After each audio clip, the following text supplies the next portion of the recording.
Siti Binti Saad, Mselem House, and the voice of a new anti-colonial taarab tradition. This presentation centers on how the legendary taarab singer Siti Binti Saad, 1880 to 1950, developed the philosophical craft of music making for social justice.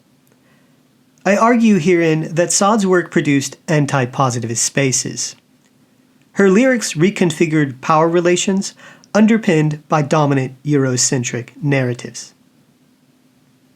As a counterstory, this presentation explores how Saad embedded in her work vivid phenomenological scenes and the rhetorical construct of counter-argument. It gives special treatment to Saad's public frustrations with wealthy Zanzibarian businessmen, colonial administrators, and landlords in her song, Wala Hapana Hasara. We will explore the reasons for which her lyrics held covert expressions towards the ruling classes. Saad's lyrics, moreover, lent themselves to philosophical critiques of the semiotic spaces of patriarchal power. And with this understanding of her anti-colonial ideas and context, of the people and places of early 20th century Zanzibar, Tanzania, we might better appreciate them as a palpable contribution to knowledge beyond the Western philosophical canon. To this end, this presentation unpacks the life experiences that Saad embedded within the song Wala Hapana Hasara to demonstrate how they shape and reflect collective memory and critical appreciation of place. Through her anti-colonial songcraft, I argue, Saad was amongst the various womanist philosophers who set the groundwork for decolonial feminism. In other words, Saad's Wala Hapana Hasara courageously challenged the colonial modern gender system, or the oppressive structures of global capitalism that for 500 years destroyed communities, their cosmologies, and the planet. Over the past few decades, scholars have made much of Siti Binti Saad's legacy. Saad had little impact on public life and public figures, some say. Others remember her as a powerful cultural force, as a voice of human liberation. Yet it was one affiliated to an exploitive global commercial enterprise, the music industry. Her work, some argue, advanced nefarious gender norms and the cultural tyranny of modern nationalism. These claims sometimes overlook the complexities of her life. For Saad opens Wala Hapana Hasara with a line that frames her humble origins and life as an outsider. There is no lineage, I do not belong. Here, Saad is ostensibly taking an ethical stance. For if we turn to her life story, we find that embedded within this declaration are vivid phenomenological scenes of the daily struggles of the common Zanzibarian woman during the late 19th and early 20th centuries. In the romantically styled hagiography of her life, the Tanzanian national poet Shaban Robert noted that Saad's earliest memories were of a life of bitter hardship and extreme poverty. She grew up in the small rural seaside village of Fumba on the southern end of the island of Unguja. Saad was born there sometime in the early 1880s to enslaved and illiterate parents. Mother's name was Kukini. She was a potter who hawked her earthen cooking wares in Zanzibar city's streets and markets. Saad's father was called Kumini. His life centered around a nearby plantation. Around 3/4 of the population of Zanzibar Island were enslaved at this time.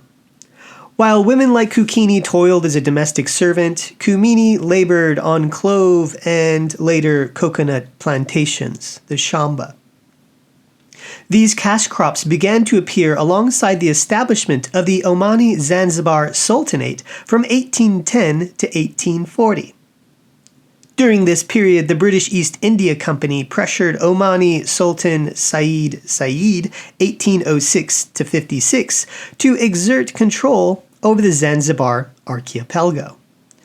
By 1832, Zanzibar was the epitome of trade and enslaved peoples and goods across East Africa and the West Indian Ocean. Said formalized the occupation in 1840 when he moved his government from Muscat, Oman to Stone Town, Unguja. Under his reign, scores of Arab colonialists came to Zanzibar. They forced indigenous Africans to give up their lands and imported dhows crammed full of enslaved people from the mainland to work the shamba. Said's son and successor, Barghash bin Said al-Busaidi, gathered his wealth and constructed in 1883 a towering palace called the House of Wonders on the western shores of Stone Town. Among other modern features, local legend said it was here that the first all-male taarab groups performed on the island. Saad, meanwhile, spent her childhood singing and playing in the fields and helping Mother Kukini around the homestead. She eventually made the hours-long walk with Kukini from Fumba into Stone Town. It was in this space, the half-day walk into town, that Saad passed her time in song as she carried stacks of Kukini's earthen wares on her head to town to hawk at the market. As she meandered through Stone Town, barefoot in two thread-like tunics, her melodic chants advertising Kukini's wares echoed off its labyrinthian, Coraline streetscape. From within these reverberant channels that form Stone Town's streets and structures, Saad would eventually launch her famous career as singer, anti-colonialist, and womanist philosopher. That opportunity opened to her during her late teens. After the shortest war in history, the British installed for purely economic reasons a proponent of the abolition of enslavement across Zanzibar in one Sultan Hamoud ibn Muhammad.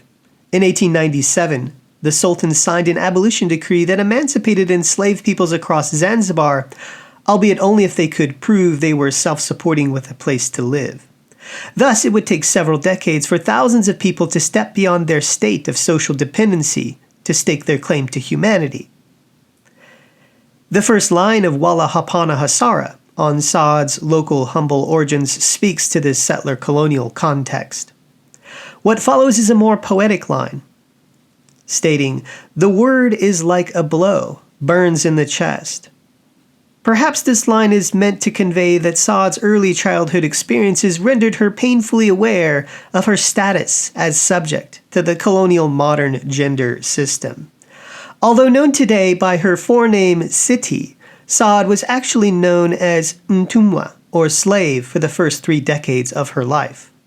And it was assumed that Fumba women like Saad would simply marry, bear children, make pots, draw water, and cook for her husband and children, grow old, and die. Yet this kind of stock story erases Zanzibarian women's contributions to public and skilled labor, which is a form of epistemic violence. Along this vein, the opening lines of Wala Hapana Hasara offer the rhetorical construct of counter-argument that challenges such stock stories. After Saad married a local man named Rajab, she found herself pushing against the rigid traditions foisted upon her and other Fumba women. So much did she reject Rajab's attempts to control her that Saad quit him and the town altogether in February 1910, taking their young daughter Maryam with her. Siti Binti Saad moved into an area of Zanzibar city east of Old Stone Town proper. It was known as Ngombo. Saad was familiar with Ngombo, having passed through it to sell Kukini's wares at the Darajani Estrella Market, among other sites in Stone Town. Ngombo was on the other side of a tidal creek that foreigners described as a fetid lagoon. In what Gedesian Garden City-inspired colonizers would call a cordon sanitaire during the British Protectorate. In other words, it was a natural barrier used to segregate African and immigrant peoples living in Ngombo huts from the old formal whitewashed core-lined buildings inhabited by wealthy Arab, Asian, and European colonial aristocrats in Stone Town proper. In Ngombo, one could find an informal collage of thatched roofed wattle and daub structures along hardened earthen streets. This material culture was the work of escaped and manumitted enslaved peoples who had lived there for decades. Not unlike Franz Fanon's depiction of colonial cities as Manichaean or dualistic, Stone Town and the other side were geographically, demographically, politically, economically, and culturally distinct. Thousands of people saw Ngombo as offering a more fluid social structure for a variety of types of casual labor than life in Stone Town proper. Ngombo's population, in fact, doubled between the 1890s and 1930s. Saad was among thousands of formerly enslaved peoples who abandoned rural plantations for town life during this time. Saad would increasingly stake her claim to humanity, to live according to her own narrative. The second line of Wala Hapana Hasara reflects this framing. "It must burn like a heavy blow to the chest," she sings. These are the thoughts of an immigrant formerly enslaved single mother. Saad conveys a storm of physical pain, perhaps from being hit by something or someone, or from suffering a broken heart. It would appear, in fact, that Saad is challenging her oppressors, for her next line is, "The name is yours, my man, and the rock is on your head, and the rock is on your head." While the previous line communicates the physical pain that Saad experienced growing up enslaved, the third line shifts that pain to a patriarchal figure. It is a reference to Mselem bin Muhammad el-Khalisi. Saad became familiar with this landlord while a renter in Ngombo. In fact, Saad's life intertwined with many people there. Perhaps the most important person she had met in Ngombo was Mushin Ali. A founding member of the taarab orchestra Nadi Ikwani Safa, Ali's was the first taarab group in Stone Town in East Africa more broadly to play taarab. Ali's band performed at the Sultan's House of Wonders since 1905. A talented oud player, Shia Muslim, Ali heard and thoroughly appreciated Saad's rare talents. He invited her to devotional performances of the Quran and encouraged her to become a reciter. Although Saad was illiterate, her ambition and talent proved an ample substitute. A quick memory and a devotion to articulating Arabic rhythmically in rich idiom enabled Saad to emerge as a voice of liberation. Working with Ali and other talented musicians, Saad learned to employ her melodious voice to recite the Quran with a tone and timbre that inspired deep reverence. She practiced the tajwid. This rigorous system of rules enabled her to precisely and beautifully articulate phonetics, to assimilate juxtaposed consonants, and to relay the proper rhythmic duration of vowels.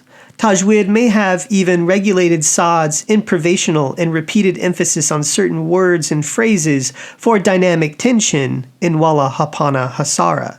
The teachings of the Quran also likely informed the song. "Cease your oppression and plundering the poor," she sings. It comes from a place of ethical conviction. Saad sings this song as a representative of the Ngombo community. For the colonial administrative system created and reinforced inequalities on the positivistic basis of race, caste, class, and gender. Saad's singing career suffered and then thrived within this context. Increasingly, she was called on to perform at venues of a religious nature. For these performances, Saad surrounded herself with a group of the most talented musicians. In Ngombo, Saad opened a taarab club where she lived, practiced, and performed with her bandmates. Here, the group played with great frequency. They feminized and proletarianized taarab. By mixing Arabic and Kiswahili vocals in songwriting, Saad's magnetic voice attracted here a diverse community of followers. No longer was she Siti Binti Saad.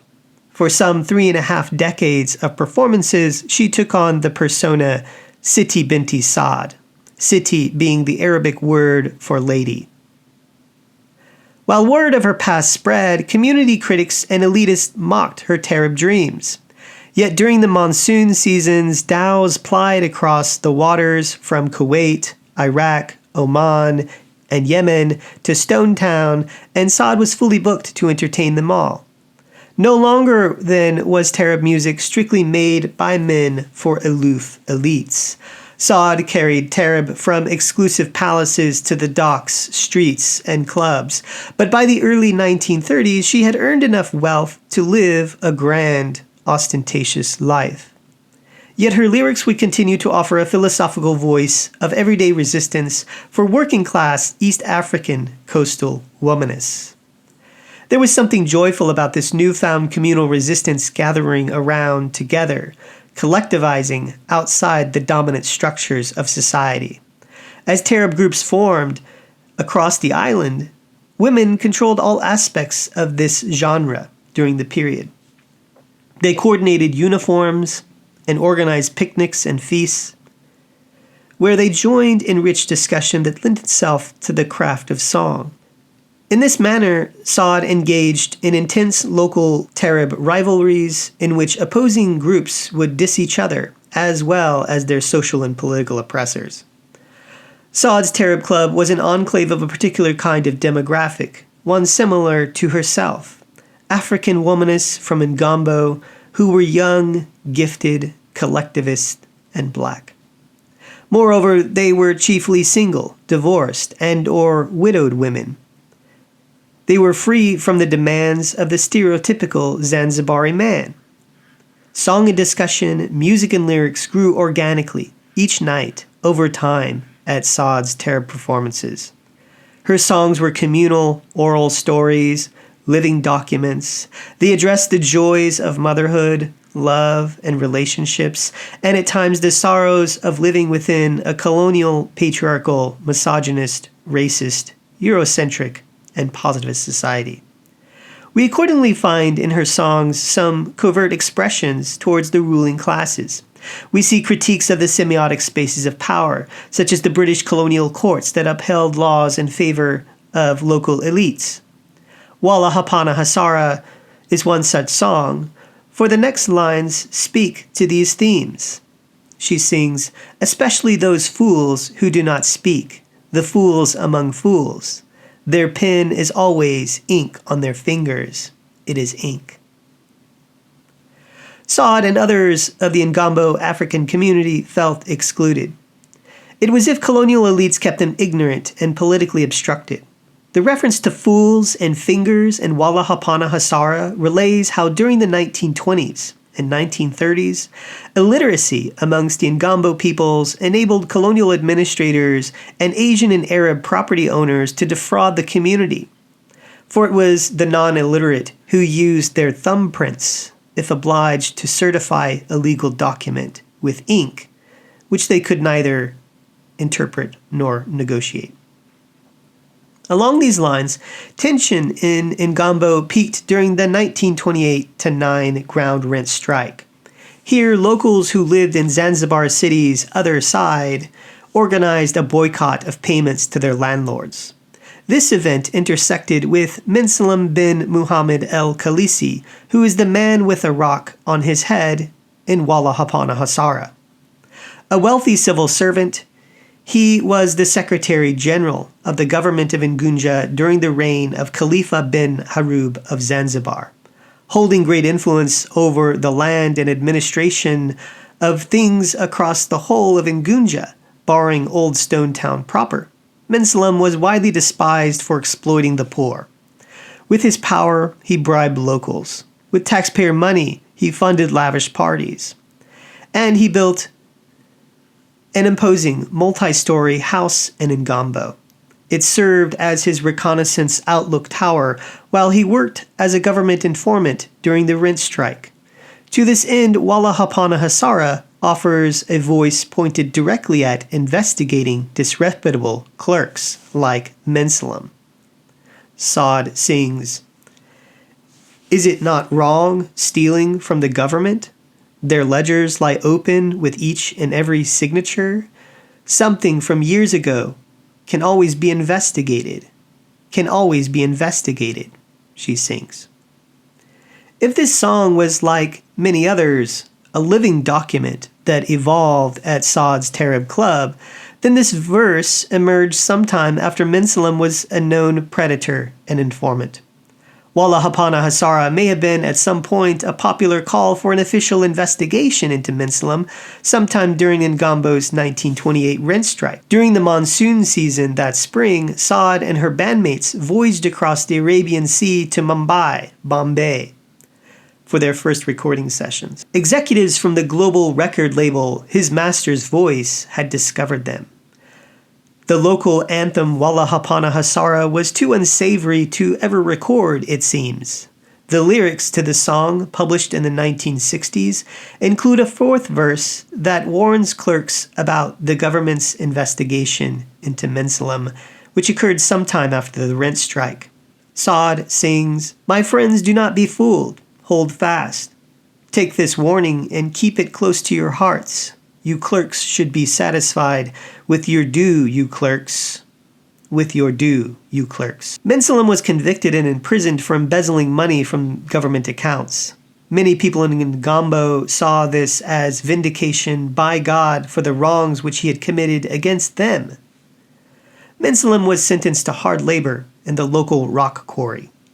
Authorities stoned him and photographed him with a rock on his head, hence the opening lines of Wala Hapana Hasara. Women's clothing designers commemorated Saad's protest song. They produced a printed, colorful cotton fabric kanga that featured the picture and words Mselem's rock. Meanwhile, Saad's band became the first East African musicians to record on 78 RPM gramophone discs. Hers was the first East African voice to be heard across the world. The band's music was thereafter in great demand in India, then they toured in Kenya, Uganda, and Tanganyika. Between 1829 and 1930, Saad recorded over 250 songs, chiefly with the same musicians. Saad influenced scores of musicians. She has been the subject of multiple biographies, international forums, womanist magazines, and a fictional drama. Yet today, there are no public monuments dedicated to her name and memory. Members of the local Zanzibarian taarab community are not sure exactly where Saad's home and taarab club once stood. Yet people in the community remember the imposing house from which Mselem lorded over them.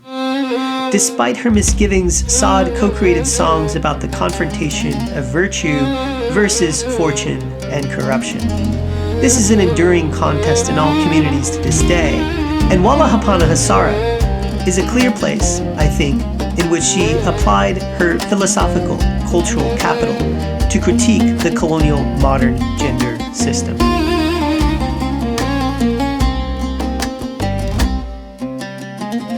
Wala hapana nasaba mimi uladi fulani neno kama daruba launguza kifuani jina lake wewe baba na jiwe liko kichwani na jiwe liko wacheni yenu dhuluma kunyang'anya masikini hasa wasiosema wajinga wa ujingani.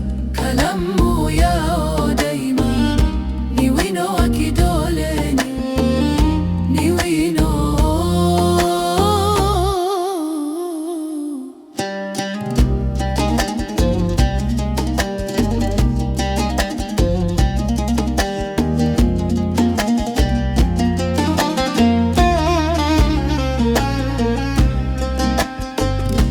Haifai udokozi kuiba, serikalini mabuku yao ya wazi moja moja la saini.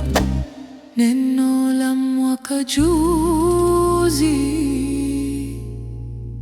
huingia pekesheni, huingia pekesheni.